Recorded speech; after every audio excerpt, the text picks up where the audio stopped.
अस्सलामुअलैकुम my dear aspirants.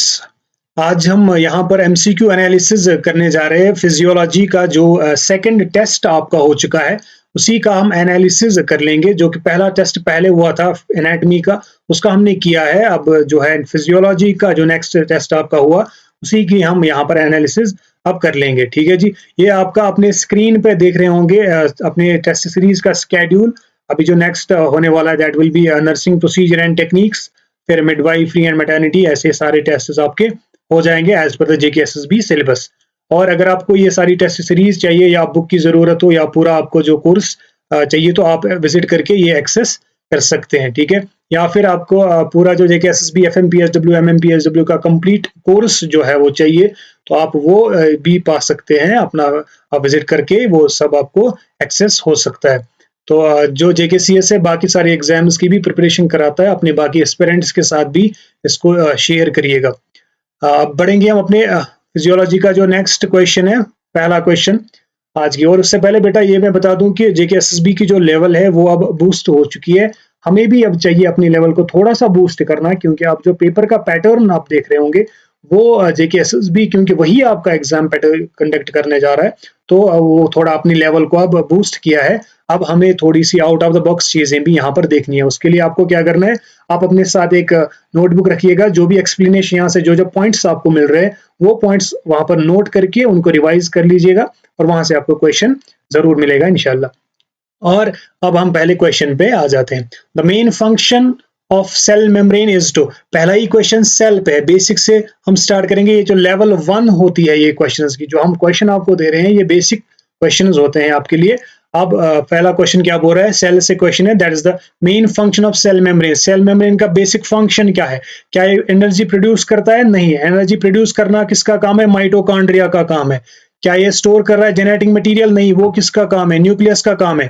क्या ये सिंथेसाइज कर रहा है प्रोटीन्स? नहीं। सिंथेसाइज प्रोटीन्स किसके कर रहे हैं? वो राइबोसोम्स का काम है। अब जो आपका सेल मेम्ब्रेन का काम है, that is to control entry and exit of substances. That is the correct answer. यहाँ पर जो आप देख रहे होंगे, सेल मेम्ब्रेन एक सिलेक्टिवली परमिएबल मेम्ब्रेन होता है, जो कि entry and exit of various substances यहाँ पर अक्रॉस द सेल कर लेता है। नेक्स्ट क्वेश्चन है, that is the rough endoplasmic reticulum is rough due to the presence of, rough endoplasmic reticulum is rough due to the presence of, यानी कि आपके cell organelle में आपके जो सेल होती है उसके अंदर बहुत सारी ऑर्गेनलीज होती है। उनमें से एक ऑर्गेनली रफ एंडोप्लाज्मिक रेटिकुलम होता है। असल में ये एंडोप्लाज्मिक रेटिकुलम दो होते हैं, एक स्मूथ एंडोप्लाज्मिक रेटिकुलम होता है, एक रफ एंडोप्लाज्मिक रेटिकुलम होता है। अब ये जो रफ एंडोप्लाज्मिक रेटिकुलम है, ये रफ क्यों है? ठीक है, क्या यहाँ पर आपको लिपिड्स है उसकी वजह से, क्या एंजाइम्स वहां पर होते हैं इसकी वजह से, या फिर राइबोसोम्स की वजह से, या फिर डीएनए की वजह से? तो correct answer will be your ribosomes, क्योंकि राइबोसोम्स जो होते हैं वो प्रोटीन फैक्ट्रीज होती है, वो इंजन्स ऑफ द सेल भी हम बोलते हैं। राइबोसोम्स रेस्पॉन्सिबल होते हैं फॉर प्रोटीन सिंथेसिस। तो correct answer will be your ribosomes. They are attached to the rough endoplasmic reticulum. Next question, that is tissues से question आया है बेटा, that is which epithelial tissue is found lining the stomach and intestine and helps in absorption? कौन सा epithelial tissue जो है वो पाया जाता है स्टमक में, लाइनिंग ऑफ द स्टमक में और इंटेस्टाइन्स में, और वो हेल्प करता है एब्जॉर्प्शन में?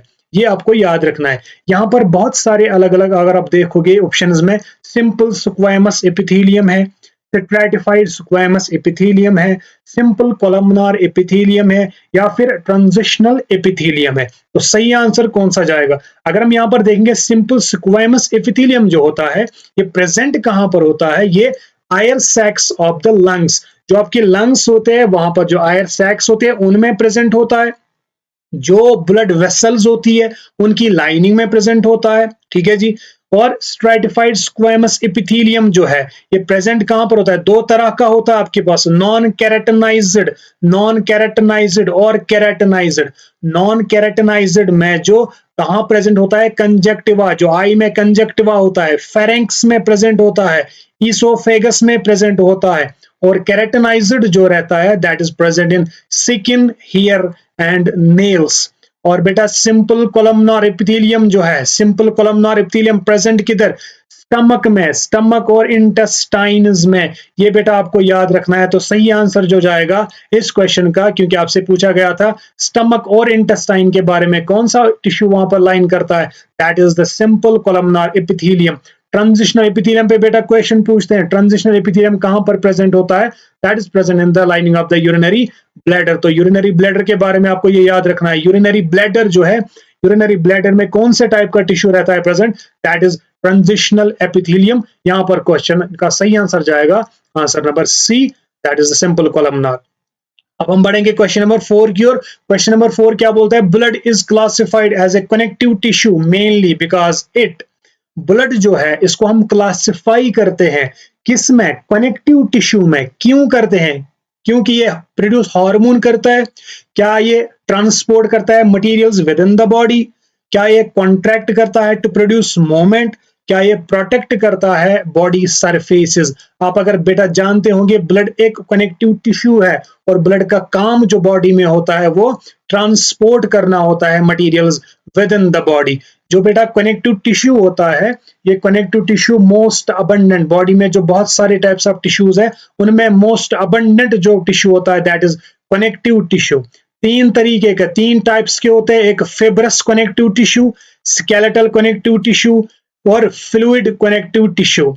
जो आपका फिब्रस कनेक्टिव टिश्यू होता है उसमें क्या प्रेजेंट होता है, एडिपोज, उसमें जो सब टाइप है that is adipose connective tissue या एडिपोज टिश्यू भी आप बोल सकते हैं।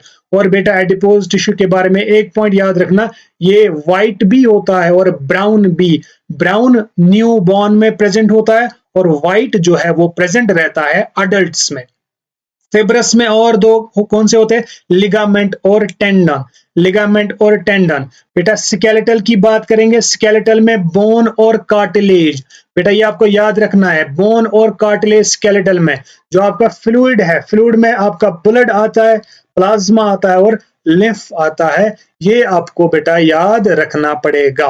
क्लियर है। क्वेश्चन नंबर 5, क्वेश्चन नंबर 5 क्या बोल रहा है हमसे, the iris mainly functions to, iris जो एक आई का एक पार्ट है, अगर आपने आई पढ़ी होगी, आई में एक पार्ट होता है, आई में एक और स्ट्रक्चर होता है जिसको हम आइरिस बोलते हैं। आइरिस मेनली क्या काम करता है, ये आपसे क्वेश्चन पूछा गया। क्या ये लाइट को फोकस करता है, क्या ये लेंस जो होते हैं उनको नरिश करता है, क्या ये रेगुलेट करता है amount of light entering the eye, जो लाइट आपको आंख में जाती है उसको रेगुलेट करता है, या ये ट्रांसमिट करता है नर्व इंपल्सेस को। बेटा जो आइरिस है, आइरिस के बारे में आपको एक पॉइंट क्या याद रखना है, आइरिस जो होता है ये कॉन्स्ट्रिक्ट भी होता है, डायलेट भी होता है इन रिस्पॉन्स टू लाइट। जैसे लाइट होती है, जो लाइट के रिस्पांस में ये कंस्ट्रक्ट भी करता है और डायलेट भी होता है, कंस्ट्रक्ट भी करता है, डायलेट भी होता है, जिसको हम पपिलरी रिफ्लेक्स भी बोलते हैं। बेटा आई ऑर्बिट, जो अगर आप पूरा आई ऑर्बिट देखते हैं, इसका जो डायामीटर रहता है, कभी कभार सिंपल क्वेश्चन पूछते हैं आई ऑर्बिट का डायामीटर दैट्स 4 सेंटीमीटर। और बेटा एक क्वेश्चन आई पे क्या पूछ सकते हैं, जो आई को कौन सी नर्व सप्लाई करती है, ऑप्थाल्मिक आर्टरी, दैट ये ब्लड सप्लाई कौन सी है, sorry not nerve but blood, blood कौन सी आर्टरी जो है आई को सप्लाई करती है, दैट इज ऑप्थाल्मिक आर्टरी। और यहां पर क्वेश्चन आपसे ये पूछते हैं कि ऑप्थाल्मिक आर्टरी किस आर्टरी की ब्रांच है, that is ophthalmic artery is the branch of internal carotid artery. Ophthalmic artery जो होती है ये ब्रांच होती है एक इंटरनल कैरोटिड आर्टरी, जो आपकी इंटरनल कैरोटिड आर्टरी होती है उसी का एक ब्रांच है ऑप्थाल्मिक आर्टरी, जो ब्लड सप्लाई देती है आपकी आई को। और ये जो आइरिस आपको बोल रहा मैंने, आइरिस क्या, ये जो इसका कलर होता है ये जेनेटिकली डिटरमाइंड होता है, colour of the iris is genetically determined. और बेटा आपको याद रखना है, जो आपको ऑप्टिक जो नर्व होती है, ये जो कि क्रेनियल नर्व सेकंड होती है, वो सप्लाई करती है आपकी आंख को, ठीक है। विजन के लिए रिस्पॉन्सिबल है optic nerve, that is cranial nerve number second. ये कुछ पॉइंट्स है जो आपको एक्स्ट्रा यहाँ पर याद रखने हैं।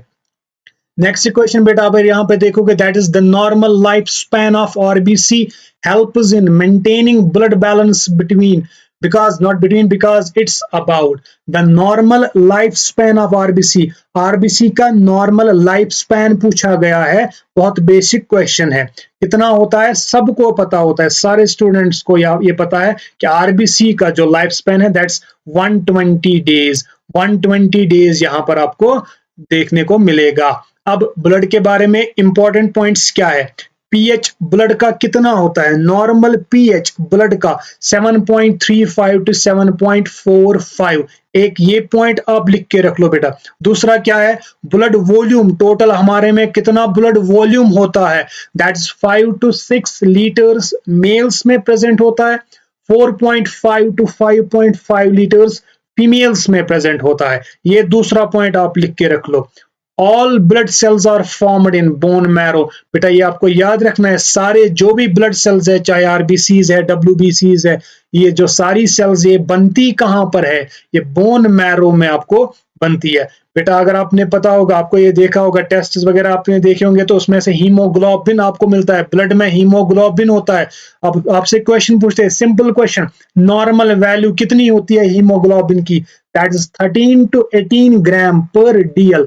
मेल्स में वैल्यू जो है ऊपर नीचे हो सकता है बट ज्यादा वेरी नहीं करता है, इतना आपको याद रखना है इस रेंज में, दैट इज 13 टू 18 ग्राम पर डीएल मेल्स में, और 12 टू 16 ग्राम पर DL that is for females. ये आपको याद रखना है बेटा। एक क्वेश्चन ये बनेगा, दूसरा हीमोग्लोबिन पे क्वेश्चन कहां बनेगा कि जो अडल्ट का हीमोग्लोबिन होता है, क्योंकि हीमोग्लोबिन एक प्रोटीन मॉलिक्यूल और साथ में हीम प्रेजेंट भी होता है उसमें, वो जो ग्लोबुलिन चेन जो होती है अडल्ट में कौन सी प्रेजेंट होती है, 2 अल्फा और 2 बीटा, ये आपको यहाँ पर बेसिक याद रखना है। दूसरा क्वेश्चन कहां पर बन सकता है बेटा, आरबीसी पे। आरबीसी पे क्या क्वेश्चन हो सकता है, आरबीसी नॉर्मल वैल्यू बता दीजिए हमें, दैट्स 4.5 टू 6.2 मिलियन मेल्स में। मेल्स में, मर्दों में कितना होता है 4.5 टू 6.2 मिलियन, और फीमेल्स की बात करेंगे तो 4.2 टू 5.5, ये जो मिलियन होता है ये फीमेल्स में प्रेजेंट होता है। आरबीसी की नॉर्मल शेप क्या होती है बेटा, बाइकनकेव शेप्ड, बाइकनकेव शेप्ड होता है ये। डब्ल्यूबीसी जो इनको हम ल्यूकोसाइट्स भी बोलते हैं, वो कितनी प्रेजेंट होती है, उनका टोटल वो कितना होता है प्रेजेंट, दैट्स 4000 टू 11000 सेल्स आपको प्रेजेंट होते हैं डब्ल्यूबीसी। और प्लेटलेट्स जो होते हैं बेटा, प्लेटलेट्स आपको 1.5 टू 4.5 लाख जो होते हैं प्लेटलेट्स आपको मिलेंगे। ये कुछ बेसिक चीजें, बेसिक पॉइंट्स आप याद रखिएगा। नेक्स्ट क्वेश्चन, आपका क्वेश्चन नंबर 7 क्या बोल रहा है आपसे, an increase in WBC count usually indicate. बेटा जब आप सीबीसी टेस्ट कराते हैं, अगर आप में इन्फेक्शन प्रेजेंट होगा, फिर आप वहां पर जाते हैं, तो जब आप डब्ल्यूबीसी का काउंट देखते हैं वो इंक्रीज होता है। क्यों? क्योंकि वो डब्ल्यूबीसी जो सेल्स होती है ये हमारी बॉडी में एक डिफेंस की तरह काम करती है, इन्फेक्शन से लड़ती है। अगर बॉडी में इन्फेक्शन प्रेजेंट होगा तो डब्ल्यूबीसी जो होगा इनका काउंट बढ़ेगा। तो यहां पर आपको याद रखना है, an increase in WBC count usually indicates, वो क्या है, क्या ये वायरल इन्फेक्शन ओनली है, नो, क्या ये बैक्टीरियल इन्फेक्शन है, यस। अगर बैक्टीरियल इन्फेक्शन आपकी बॉडी में है तो डब्ल्यूबीसी का जो है काउंट वो इंक्रीज हुआ आपको मिलेगा। नॉर्मल काउंट कितना होता है 4000 से 11000 तक। डब्ल्यूबीसी को हम ल्यूकोसाइट्स भी बोलते हैं बेटा, ये आपको याद रखना है। कभी कभार डब्ल्यूबीसी नहीं लिखा होगा, कभी कभार आपको सीधे लिखा होगा ल्यूकोसाइट्स, इनको हम ल्यूकोसाइट्स भी बोलते हैं। ये जो ल्यूकोसाइट्स होती हैं दो तरह के होते हैं, ग्रैन्युलोसाइट्स, ए ग्रैन्युलोसाइट्स। ग्रैन्युलोसाइट्स में एग्जाम्पल न्यूट्रोफिल, एजिनोफिल, बेसोफिल। ल्यूकोसाइट्स में आपको जो ए ग्रैन्युलोसाइट्स मिलेंगे उनकी क्या एग्जांपल है, लिम्फोसाइट्स और मोनोसाइट्स। बेटा यहां पर एक क्वेश्चन क्या बनेगा न्यूट्रोफिल पे, न्यूट्रोफिल का लाइफ स्पान कितना होता है, 2 से 5 दिन का, 2 to 5 days, D for days है यहाँ पर, 2 टू 5 डेज का लाइफ स्पान होता है। और आपको क्वेश्चन पूछते हैं लिम्फोसाइट्स पे, लिम्फोसाइट्स में दो तरह के होते हैं, एक बी लिम्फोसाइट्स, एक T lymphocytes. B lymphocytes mature होते हैं बोन मैरो में, और टी लिम्फोसाइट्स मैच्योर होते हैं थाइमस में। ये आपको याद रखना है बेटा, बी लिम्फोसाइट्स और टी लिम्फोसाइट्स पे। बी लिम्फोसाइट्स मैच्योर होते हैं बोन मैरो में, और टी लिम्फोसाइट्स या T cells they mature in thymus. बेटा यहां पर अगर आप ऑप्शन में एक देखोगे एनीमिया वर्ड लिख के है, एनीमिया, एनीमिया क्या होता है? जब आपके ब्लड में जब हीमोग्लोबिन का या आरबीसी का कंसंट्रेशन है वो कम मिलता है, वो रिड्यूस होता है, तो कंडीशन होती है एनीमिया। अब यहाँ पर बेसिक 2 पॉइंट्स में बोलूंगा। एनीमिया बहुत बड़ा टॉपिक आपने पढ़ा होगा बेटा। एक क्वेश्चन अब यहाँ पे याद रखना कि जो आयरन डेफिशिएंसी एनीमिया होता है, किस तरह का एनीमिया होता है? ये माइक्रोसाइटिक हाइपोक्रोमिक एनीमिया होता है। सीधे कभी कभार वन लाइनर क्वेश्चन आपसे पूछा जाता है। और जो परनीशियस एनीमिया होता है, जो कि due to the deficiency of vitamin B12 से होता है, वो मैक्रोसाइटिक, मैक्रोसाइटिक बड़ी सेल होती है उसमें, मैक्रोसाइटिक एंड नॉर्मोक्रोमिक। ये आपको बेटा यहाँ पे याद रखना है। क्वेश्चन नंबर 8 की तरफ आ जाते हैं। ब्लड यहाँ पर ग्रुपिंग पे या आपको बोला गया है question, that's which blood group is known as the universal donor for a red blood cell transfusion. आपसे पूछा गया है कि यूनिवर्सल डोनर कौन सा ब्लड ग्रुप है। आपके पास जो ABO ब्लड ग्रुप होता है उसमें से आपको बताना है कि यूनिवर्सल डोनर कौन सा है। बेसिक क्वेश्चन है बेटा, ये आपसे पूछा जा सकता है। यूनिवर्सल डोनर जो होता है that's O negative. Universal donor O negative, ये ऐसे ही याद रखना है, अभी याद कर लो इसको। Universal donor O negative. Universal recipient, universal donor का मतलब जो सबको ब्लड दे सकता है वो O नेगेटिव है। जो सबसे ब्लड ले सकता है that is universal recipient, that's AB positive. AB positive सबसे रेयरेस्ट, यानी कि जो ऐसे कॉमनली नहीं मिलता है, कौन सा है? AB negative. मोस्ट कॉमन जो मिलता है O पॉजिटिव। क्लियर है? ये जो ABO ब्लड ग्रुप जो सारा है ये डिस्कवर किया है किसने? लैंडस्टेनर ने। लैंडस्टेनर बेटा, कभी डायरेक्ट क्वेश्चन पूछते हैं ABO ब्लड ग्रुप किसने डिस्कवर किया? लैंडस्टेनर ने 1901 में। अब इसका क्या मतलब होता है? यहां पर correct answer will be C, O negative blood has no A, B और RH antigen, so it can be given to all blood groups in emergencies. Clear है? O नेगेटिव जो ब्लड ग्रुप होता है उसमें कोई A, B कोई antigen नहीं होते हैं, और यहाँ पर हम इसीलिए इसको सब में डोनेट कर सकते हैं। जो A ब्लड ग्रुप होता है इसमें एंटीजन A प्रेजेंट होता है।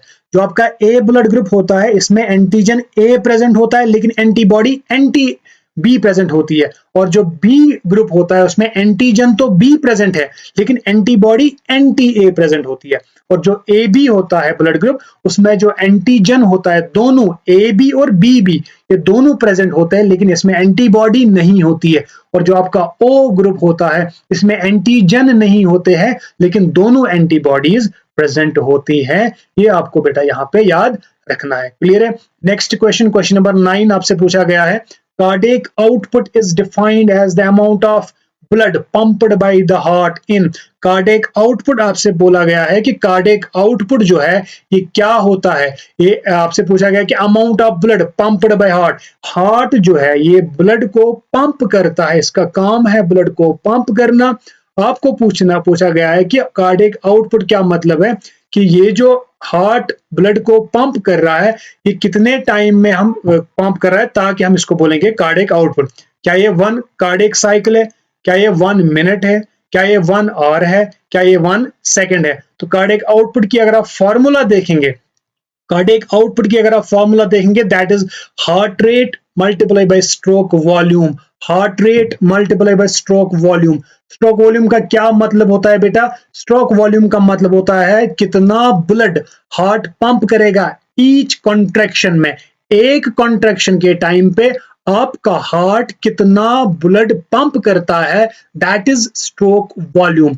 और इसको अगर आप मल्टीपल करोगे हार्ट रेट के साथ, हार्ट रेट एक नॉर्मल ह्यूमन अडल्ट की कितनी होती है? 60 to 100 beats per minute heart rate होती है एक नॉर्मल अडल्ट की। इसको जब आप मल्टीपल करते हैं स्ट्रोक वॉल्यूम के साथ, आपको मिलता है कार्डियक आउटपुट, जो कि नॉर्मली कितना होता है? 5 लीटर। आपका कार्डियक आउटपुट जो होता है वो 5 लीटर का आपका नॉर्मल मिलता है। और स्ट्रोक वॉल्यूम जो मैंने बताया, स्ट्रोक वॉल्यूम नॉर्मल कितना होता है? स्ट्रोक वॉल्यूम नॉर्मल होता है 70 ml। ये आपको बेटा यहाँ पे पॉइंट याद रखना है। क्वेश्चन नंबर 10, क्वेश्चन नंबर 10 क्या पूछ रहा है? Which part of brain controls voluntary movements and posture. Brain का कौन सा पार्ट कंट्रोल करता है वॉलंटरी मूवमेंट्स और पोस्चर को। क्या ये मेडुला ऑब्लिगेंटा है, क्या ये सेरिबेलम है, क्या ये थैलेमस है या फिर हाइपोथैलेमस है? बेटा जो मेडुला ऑब्लिगेंटा आपको मिलेगा ये किसका सेंटर होता है? रेस्पिरेटरी सेंटर वहां पर प्रेजेंट होता है, कार्डियक सेंटर वहां प्रेजेंट होता है, बीपी का ब्लड प्रेशर का सेंटर प्रेजेंट होता है। सेरिबेलम जो पार्ट है ब्रेन का ये रेस्पॉन्सिबल है फॉर पोस्चर एंड बैलेंस। जो पोस्चर आपका और बैलेंस जो होती है इसके लिए रिस्पॉन्सिबल है सेरिबेलम। क्लियर है? थैलेमस जो होता है ये रियलाइज सेंटर, सारे चीजों के लिए ये रियलाइज सेंटर होता है एक्सेप्ट स्मेल। और हाइपोथैलेमस आपका ये स्लीप भी रेगुलेट करता है, थर्स्ट को भी रेगुलेट करता है, टेम्परेचर भी रेगुलेट करता है क्योंकि थर्मो रेगुलेटरी सेंटर भी प्रेजेंट होता है वहां पर, और आपकी हंगर को भी रेगुलेट करता है आपका hypothalamus. Correct answer will be B, the cerebellum coordinates voluntary movements, posture and balance. ये आपको याद रखना है। और नर्वस सिस्टम जैसा कि आप देखेंगे, नर्वस सिस्टम में आपके पास सेंट्रल नर्वस सिस्टम होता है, ऑटोनॉमिक नर्वस सिस्टम होता है और पेरिफेरल नर्वस सिस्टम होता है। सेंट्रल नर्वस सिस्टम में ब्रेन और स्पाइनल कॉर्ड, ये दो आपको याद रखने हैं। क्लियर है? ऑटोनॉमिक नर्वस सिस्टम में आपको क्या याद रखना है? Sympathetic nervous system, parasympathetic nervous system. And peripheral nervous system में आपको याद रखना है इफरेंट नर्व्स और एफरेंट नर्व्स, ये आपको याद रखना है। और बेटा एक यहाँ पर छोटा सा क्वेश्चन है, दैट इज ब्रेन जो होता है ये टोटल कार्डियक आउटपुट जितना आपका होता है उसका 15% जो ब्लड होता है वो ब्रेन यहाँ पर कंज्यूम करता है। That is the question here. Next question आपसे क्या पूछा गया है? most absorption of nutrients occur in the, most absorption of nutrients occur in the, यानी कि जो न्यूट्रिएंट्स आप जब आप खाना खाते हैं उसमें बहुत सारे न्यूट्रिएंट्स होते हैं, तो उसमें से जो कहां पर वो ये जो एब्जॉर्प्शन होती है वो मेनली ज्यादा एब्जॉर्प्शन कहां पर होती है? डाइजेस्टिव ऑर्गेनिज्म में कौन से पार्ट पे ज्यादा एब्जॉर्प्शन होती है? क्या ये स्टमक में है? स्टमक में बेटा मेनली प्राइमरली प्रोटीन्स की डाइजेशन होती है, प्रोटीन्स की एब्जॉर्प्शन होती है स्टमक में। लार्ज इंटेस्टाइन की अगर हम बात करेंगे तो लार्ज इंटेस्टाइन में आपको याद रखना है ये 1.5 मीटर लंबा होता है, इसकी जो लेंथ होती है वो 1.5 मीटर लॉन्ग होती है। डायरेक्ट क्वेश्चन पूछा जा सकता है। डुडेनम किसका पार्ट है? स्मॉल इंटेस्टाइन का पार्ट है, स्मॉल इंटेस्टाइन का पार्ट है बेटा, ये आपको याद रखना है। यहाँ पर डुडेनम के बारे में बहुत इंपॉर्टेंट क्वेश्चन है, most of the iron is absorbed here. आपको डायरेक्ट क्वेश्चन पूछेंगे कि आयरन जो है आयरन एब्सॉर्ब कहां पर होता है? That is duodenum part. Duodenum 25 centimetre का होता है। उसके बाद D part that is ilium, longest part, small intestine का लॉन्गेस्ट पार्ट है इलियम, 3 मीटर का होता है। और यहीं पर आपका जो है मोस्ट एब्जॉर्प्शन होती है न्यूट्रिएंट्स की। और बेटा जो स्मॉल इंटेस्टाइन में एक और पार्ट होता है दैट इज जेजुनम, और जेजुनम जो है दैट इज 2 मीटर लॉन्ग, इसकी जो टोटल लेंथ होती है वो 2 मीटर होती है। और एक याद रखना है इलियम के बारे में क्या इंपॉर्टेंट याद रखना है, इलियम जो है इलियम एक लॉन्गेस्ट पार्ट होता है स्मॉल इंटेस्टाइन का। विटामिन B12 जो होती है उसकी एब्जॉर्प्शन टर्मिनल इलियम पे होती है। विटामिन B12 की एब्जॉर्प्शन, डायरेक्ट क्वेश्चन है, वन लाइनर क्वेश्चन है, टर्मिनल इलियम में आपको मिलेगा। और मोस्ट इंपॉर्टेंट क्वेश्चन यहां पर पूछा जाता है पेयर्स पैचेस। पेयर्स पैचेस एक लिम्फॉइड ऑर्गन होता है, ये कहां प्रेजेंट होता है? ये भी आपके इलियम में प्रेजेंट होता है। That's for the absorption of nutrients कहां पर होते हैं? वो यूजुअली इलियम में। नेक्स्ट क्वेश्चन आपसे पूछा गया main site for digestion of proteins. अभी मैंने बताया पहले क्वेश्चन में क्या बताया था कि प्रोटीन्स की डाइजेशन मेनली कहां पर होती है? दैट इज स्टमक, ये आपको यहां पर याद रखना है। और रेक्टम जो होता है, रेक्टम आपको 13 सेंटीमीटर होता है, ये आपको यहां पर याद रखना है। उसके बाद नेक्स्ट क्वेश्चन आपसे question number 13 that is iron is mainly absorbed from the, अभी मैंने पहले क्वेश्चन में ही बताया था आयरन कहां पर एब्सॉर्ब होता है? That is duodenum. आयरन कहां पर एब्सॉर्ब होता है? डुडेनम। अब कोलन के बारे में बेटा आपको क्या याद रखना है? कोलन जो होता है आपका लार्ज इंटेस्टाइन कोलन, इसमें 3 पार्ट्स होते हैं, असेंडिंग कोलन, ट्रांसवर्स कोलन और descending colon. Ascending colon shortest होता है और ट्रांसवर्स कोलन लॉन्गेस्ट होता है, ये आपको याद रखना है। क्वेश्चन नंबर 14 आपसे पूछा गया था which nerve plays a major role in stimulating digestive secretions? कौन सी नर्व मेजर रोल निभाती है किसमें? डाइजेस्टिव सेक्रीशन स्टिमुलेट करने में, जिसकी वजह से डाइजेस्टिव सेक्रीशन ज्यादा होते हैं। कौन सी? नहीं, क्या ये फ्रेनिक नर्व है? नहीं। क्या ये वेगस है? Yes, it's vagus nerve. क्या ये ऑप्टिक है? नहीं। ऑप्टिक नर्व जो होती है ये क्रेनल नर्व नंबर 2 होती है जो कि रिस्पॉन्सिबल है फॉर विजन, जो कि एक सेंसरी नर्व होती है। और hypoglossal nerve cranial nerve number 12 होता है, और vagus nerve cranial nerve number 10 है, जो कि रिस्पॉन्सिबल है फॉर स्टिमुलेटिंग डाइजेस्टिव सेक्रीशंस। बेटा आपको एक बता दूं यहाँ पर कि जो क्रेनियल नर्व्स होती है, 12 pairs of cranial nerves, 12 pairs of cranial nerves, इसमें olfactory, optic, oculomotor, trochlear, trigeminal, abducent, ठीक है, ये आपको सारे glossopharyngeal, vestibulocochlear, ये सारे आपको याद रखने हैं। इस सारे 12 के 12 आपको याद होने चाहिए एग्जाम पर्पस के लिए, ठीक है। ये आपको याद रखना है। एक point, smallest cranial nerve, smallest cranial nerve कौन सी होती है? ट्रॉक्लियर, जो कि क्रेनियल नर्व नंबर 4 होती है, पूछा जा सकता है। और लार्जेस्ट क्रेनियल नर्व जो होती है दैट इज ट्राइजेमिनल नर्व, जो कि क्रेनियल नर्व नंबर 5 होती है, ठीक है बेटा। नेक्स्ट बढ़ेंगे हम क्वेश्चन पे, that is the functional unit of the kidney. Kidney का जो फंक्शनल यूनिट है वो कौन सा होता है? तो आपको पता ही है, ये किडनी का जो फंक्शनल यूनिट है that is nephron. Nephron kidney का एक फंक्शनल यूनिट होता है। जो किडनी होती है एक बीन शेप्ड ऑर्गन होती है, रेट्रोपेरिटोनियल ऑर्गन, ये इसकी लोकेशन है। डायरेक्ट क्वेश्चन पूछ सकते हैं कि किडनी का जो पोजीशन है कहां पर होती है, इसकी लोकेशन है रेट्रोपेरिटोनियल ऑर्गन। रेट्रोपेरिटोनियल ऑर्गन, एक किडनी में 1 मिलियन नेफ्रॉन प्रेजेंट होते हैं, 1 मिलियन नेफ्रॉन प्रेजेंट होते हैं। जो ग्लोमेरुलस आपको यहाँ पर ऑप्शंस में मिलेगा, ये किसके लिए रिस्पॉन्सिबल होता है? फिल्ट्रेशन के लिए। फिल्ट्रेशन के लिए ग्लोमेरुलस रिस्पॉन्सिबल है। और बाउमेन्स कैप्सूल किडनी में पाया जाता है। क्वेश्चन अगर कभी पूछेंगे आपसे जीएफआर के बारे में, glomerular filtration rate, normal GFR की वैल्यू होती है 90 ml पर मिनट से ज्यादा, 120-125 ml पर मिनट तक, और ये आपको याद रखना है। और एक पॉइंट यहां से पूछ सकते हैं, दैट इज जब GFR less than 15 ml per hour होता है तो जो कंडीशन होती है that's and stage renal disease, ये आपको यहां पर याद रखना है। नेक्स्ट बढ़ेंगे हम क्वेश्चन नंबर 16 पे। क्वेश्चन नंबर 16 आपसे पूछ रहा है maximum reabsorption of water and electrolytes occur in the, maximum reabsorption यानी कि वापस से एब्जॉर्ब होना, कौन? वाटर और इलेक्ट्रोलाइट्स आपके किडनी के कौन से पार्ट में ये काम होता है? क्या ये लूप ऑफ हेनले में होता है? बेटा लूप ऑफ हेनले के बारे में क्या इंपॉर्टेंट है कि लूप डायूरेटिक्स जो होते हैं, लूप डायूरेटिक, जैसे आपने लासिक्स देखा होगा, लासिक्स जो इंजेक्शन आता है एक लूप डायूरेटिक है, वो काम करता है लूप ऑफ हेनले पे। क्या मैक्सिमम एब्जॉर्प्शन जो है, maximum reabsorption distal convoluted tubule पे होता है? नहीं।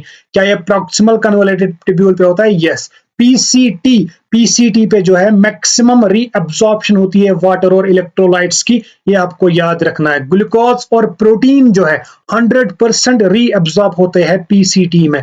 पीसीटी में जो ग्लूकोज और प्रोटीन होता है ये 100% रीअब्जॉर्ब हो जाते हैं। क्लियर है बेटा? Correct answer will be C, that is the PCT reabsorbs about 65 to 70% of filtered water and solutes, जो आपका पीसीटी करेक्ट आंसर जाएगा। उसके बाद next question, question number 17, that's the hormone erythropoietin secreted by kidneys helps in, एक hormone kidney secrete करती है जिसका नाम है, हार्मोन का नाम है एरिथ्रोपोएटिन। किसके लिए लगता है ये? एरिथ्रोपोएसिस, जिसकी वजह से आप आरबीसी प्रोडक्शन होती है, वो हार्मोन आपको किसके लिए लगता है? ये जो किडनी ये हार्मोन प्रोड्यूस करती है, सेक्रीट करती है एरिथ्रोपोएटिन, क्या ये डब्ल्यूबीसी फॉर्मेशन के लिए, क्या ये प्लेटलेट फॉर्मेशन के लिए, क्या ये आरबीसी प्रोडक्शन के लिए, या ये प्लाज्मा प्रोटीन सिंथेसिस के लिए? तो correct answer will be your RBC production, जो कि एरिथ्रोपोएटिन होता है ये स्टिमुलेट करता है RBC production in the bone marrow. और ये जो प्रोसेस को हम एरिथ्रोपोएसिस बोलते हैं, और ये प्रोसेस जो होती है कंप्लीट होती है 7 से 9 दिनों में, ये आपको याद रखना है। Next question is first step in urine formation, पहला स्टेप क्या होता है? जब यूरिन फॉर्मेशन होती है तो सबसे पहला स्टेप क्या होता है? पहला स्टेप जो होता है दैट इज फिल्ट्रेशन। पहले तो फिल्टर होना चाहिए, बाद में रीअब्जॉर्प्शन हो जाएगी, लेकिन पहले जो होना चाहिए वो फिल्टर, पहले तो फिल्ट्रेशन होनी चाहिए। क्लियर है? That is the first step in urine formation. Glomerular filtration is the initial step, जो आपका ग्लोमेरुलर फिल्ट्रेशन है that is the initial step. Answer will be your C. आपका जो नेट फिल्ट्रेशन प्रेशर होता है ये कितना रहता है? 10 mm ऑफ Hg, ये आपको याद रखना है। और दूसरा पॉइंट जो याद रखना है that is normal renal blood flow. Normal renal blood flow कितना होता है? 1200 ml पर मिनट, 1200 ml पर मिनट, ये आपको याद रखना है। बढ़ेंगे हम नेक्स्ट क्वेश्चन पे।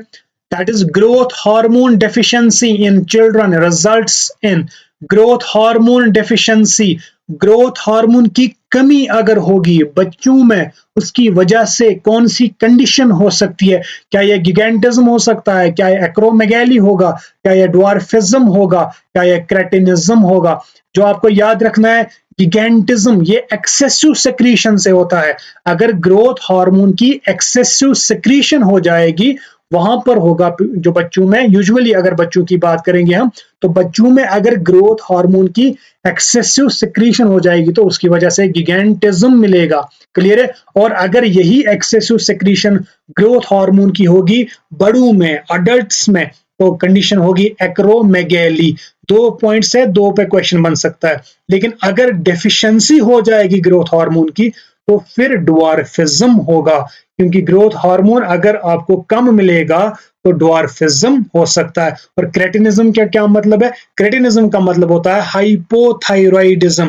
क्रेटिनिज्म का मतलब होता है हाइपोथायरॉयडिज्म इन चिल्ड्रन। लेकिन क्रेटिनिज्म, बेटा इस पे भी क्वेश्चन पूछ सकते हैं, हाइपोथायरॉयडिज्म इन चिल्ड्रन, चिल्ड्रन की बात जब हो रही है तो क्रेटिनिज्म बोलेंगे, क्योंकि अडल्ट्स की बात अगर होगी तो मिक्स एडिमा होगा।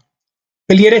Correct answer will be C, that lack of growth hormone during childhood causes dwarfism. और मिक्स एडिमा क्या होता है? Hypothyroidism in adults. अडल्ट्स में अगर हाइपोथायरॉयडिज्म होगा तो मिक्स एडिमा हम उसको बोलते हैं।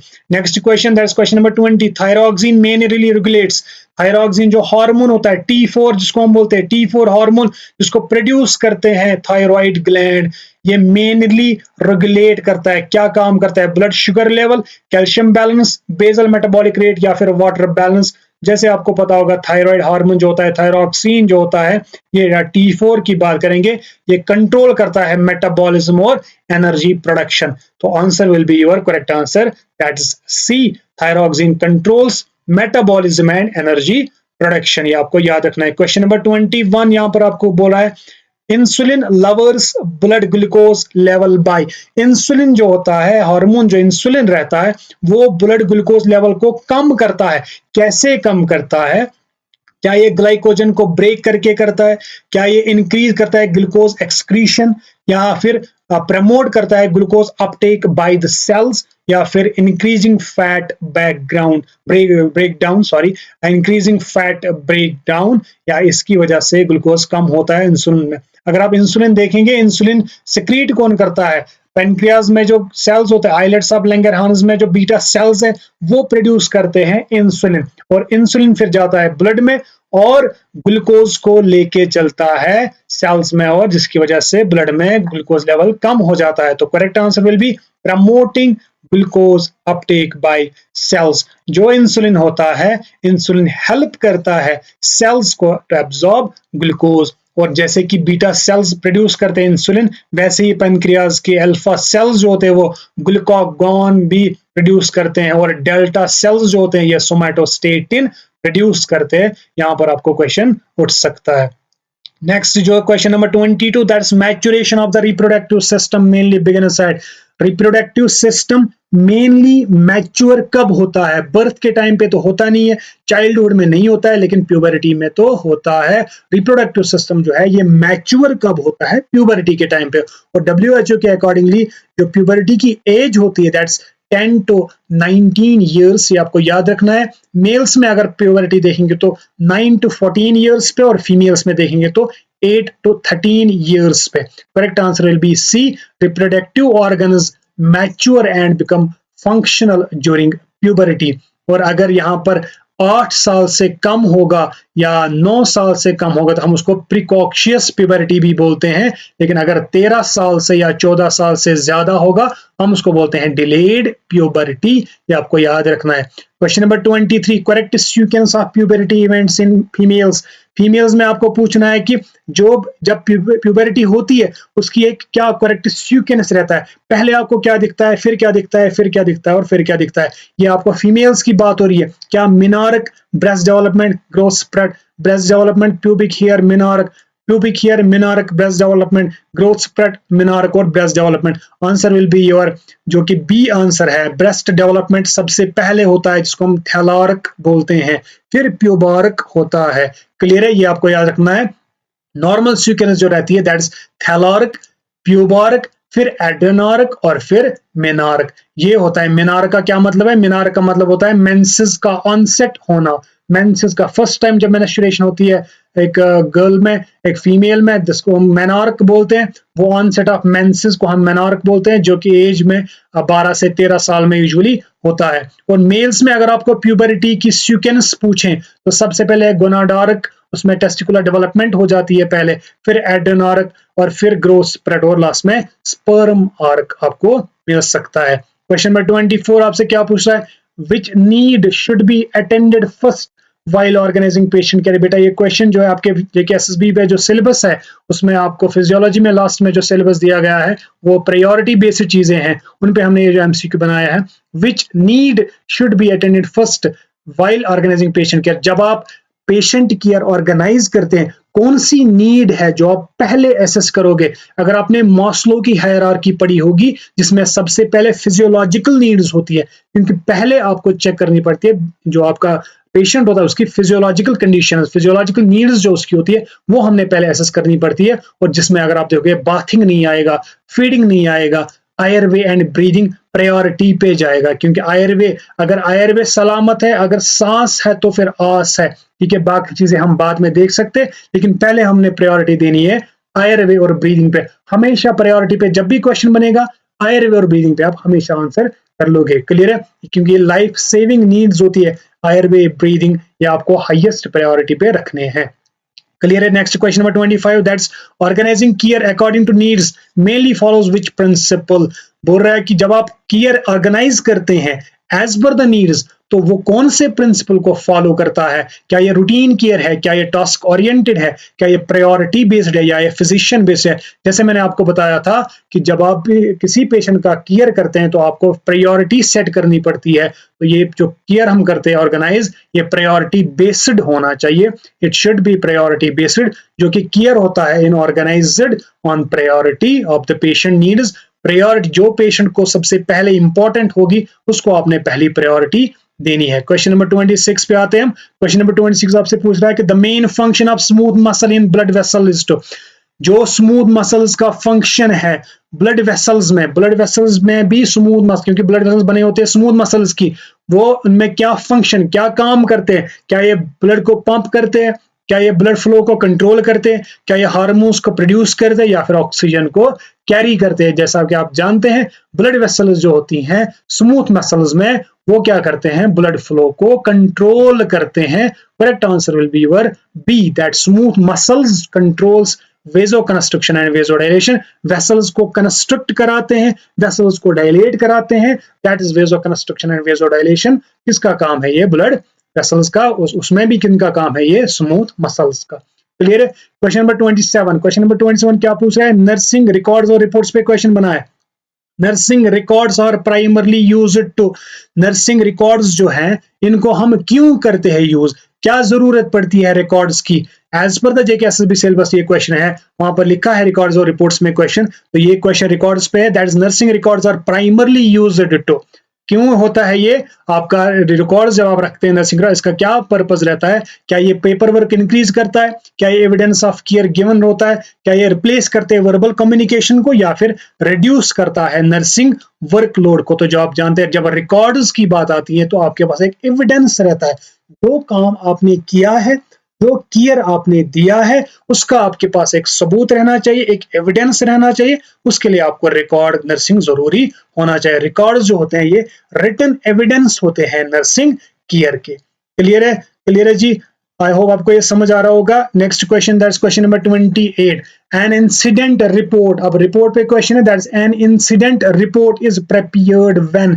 एक इंसिडेंट रिपोर्ट आप बनाते हैं, कब बनाते हैं? कब बनाते हैं? जब पेशेंट डिस्चार्ज होगा तब बनाते हैं, जब मेडिकेशन आप दोगे तब बनाते हैं, या फिर जब कोई अनयूजुअल इवेंट होगा तब बनाते हैं, या फिर एडमिशन डन होगा तब बनाते हैं। तो हम इंसिडेंट की बात कर रहे हैं। जब इंसिडेंट रिपोर्ट बनाना होगा वो तब ही बना सकते हैं जब कुछ ऐसा इवेंट हो। तो जब कोई अनयूजुअल इवेंट होता है उस टाइम पे हम क्या है एक इंसिडेंट रिपोर्ट तैयार करते हैं। क्लियर है? Next question, question number 29, that is normal duration of menstrual cycle. जो एक फीमेल में साइकिल चलता है, मेंस्ट्रुअल साइकिल चलता है, उसकी नॉर्मल ड्यूरेशन कितनी होती है? 14 डेज, 21 डेज, 28 डेज, 35 डेज। तो आपको पता होगा नॉर्मल लेंथ जो होती है मेंस्ट्रुअल साइकिल की, जो नॉर्मल लेंथ होती है दैट्स 21 टू 35। 21 टू 35 डेज की नॉर्मल लेंथ होती है, जिसमें से एवरेज पूछा गया तो 28 डेज आप बोलोगे। इसमें से ब्लीडिंग के कितने दिन होते हैं? Number of days of bleeding कितने होते हैं? 2 से 7 दिन तक होते हैं ब्लीडिंग, जिसमें से अगर एवरेज पूछें तो 4 से 6 दिन आप बोलोगे। क्लियर है? अगर आपको बोला जाएगा कि नॉर्मल ब्लड लॉस कितना होता है, 5 से 80 ml का ब्लड लॉस होता है। अगर आपसे एवरेज पूछेंगे 35 ml बोल दो, या फिर कभी बार 50 ml भी आप बोल सकते हैं। क्लियर है? क्वेश्चन नंबर 30, क्वेश्चन नंबर 30 पे आते हैं हम। लास्ट क्वेश्चन है, that is ovulation is triggered by sudden rise of. Ovulation जो होती है, जिसमें से आपको ओवुलेशन, जब फीमेल का नेक्स्ट जो उसका रिप्रोडक्टिव साइकिल होता है उससे 14 डेज पहले जो होता है ओवुलेशन होता है, उस टाइम पे वो कब, किस वजह से होता है? क्या ये FSH की वजह से, फॉलिकुलर स्टिमुलेटिंग हार्मोन, एस्ट्रोजन की वजह से, प्रोजेस्टेरॉन की वजह से, या फिर ल्यूटेनाइजिंग हार्मोन की वजह से? बेटा ये आपको याद रखना है, जो ओवुलेशन होती है ये LH सर्ज की वजह से होती है। LH बहुत ज्यादा होता है, ल्यूटेनाइजिंग हार्मोन बहुत ज्यादा होता है बॉडी में, तो ओवुलेशन होती है। लेकिन FSH जो होता है, ये FSH इस साइकिल को, पूरे जो मेंस्ट्रुअल साइकिल रहता है, इसको इनिशिएट करता है, स्टार्ट करता है ये FSH। लेकिन जो ओवुलेशन होती है, ovulation is due to the LH surge. LH surge causes ovulation. और ये LH सर्ज किसकी वजह से होता है? ईस्ट्रोजन की वजह से। और कितना टाइम होता है बिटवीन दिस LH सर्ज और ओवुलेशन? यानी कि जिस टाइम पे बॉडी में LH बहुत ज्यादा होगा और जिस टाइम पे ओवुलेशन होने वाली है, इनके बीच में जो टाइम पीरियड होगा दैट इज 24 टू 36 आवर बोले, या फिर 32 टू 36 आवर बोले। ये आपको याद रखना है। That are the question number 30, question number 30 था ये, ठीक है। और ये जो क्वेश्चंस थे आपको टेस्ट सीरीज में आपको मिले थे, इनकी हमने एनालिसिस कर ली। बाकी जो आप नेक्स्ट क्वेश्चन, जो नेक्स्ट टेस्ट सीरीज होगी, वो भी आप ऐसे ही हम उसकी एनालिसिस कर लेंगे। आप अच्छे से नोट्स बनाइएगा, इनको रिवाइज करते जाइएगा, और ऑल द बेस्ट। आपको इंशाल्लाह जरूर कामयाबी मिलेगी और गवर्नमेंट जॉब इंशाल्लाह जरूर मिलेगा। Thank you so much.